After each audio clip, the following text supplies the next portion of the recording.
I'm Corbett Wall with DV Auction, here with your feeder flash for Wednesday, March the 1st, where we see cash feeder cattle prices improving as we move further into the week. Monday's guys still kind of had a hangover from that big down Friday we had leading up to the cattle on feed report that turned out to be neutral, but the cash market didn't bounce right back near as well as the board did on Monday. But with the board up on Monday and then up again on Tuesday, we're seeing some big improvements in the feeder cattle market on a cash basis. You look at that board, fats were up over $2 on Tuesday, feeders up well over $1 there. Your February contracts on a fat basis on live cattle went off the board at 126.60, which is more than $1.50 higher than what our high was for last week's fat cattle trade. So as we move into the middle of the part of the week, it looks like we've got a chance to gain some more ground on this fat market, although you've got guys already selling lower than that this week, 123 to 124, maybe 4.5 for late March delivery, taking all your leverage away from guys that are trying to keep this deal going. Got guys waiting on this Fed Cattle Exchange here on Wednesday to maybe take advantage of what happens there, yet they won't put any cattle on that online fat cattle market there to ensure its survival. And these feedlots and guys that feed cattle continue. It's a dog-eat-dog world out there and everybody out for themselves.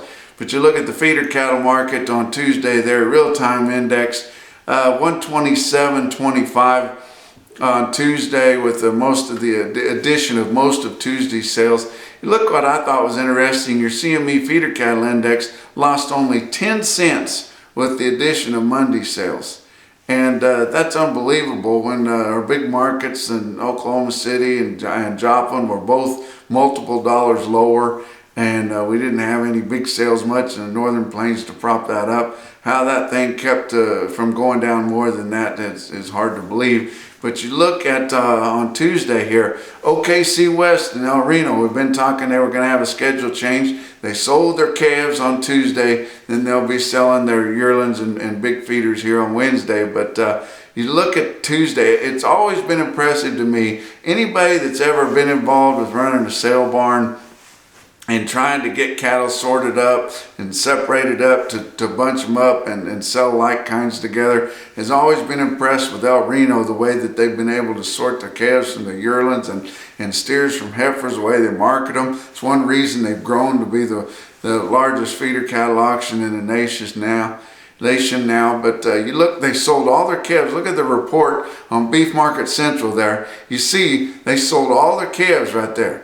No big feeders on there. They were able to sort those out, and that's not easy to do. That's hard to do. Had over 3,000 head of calves and stockers there. Market was good. Things looked pretty good there in El Reno for the split up of their schedule.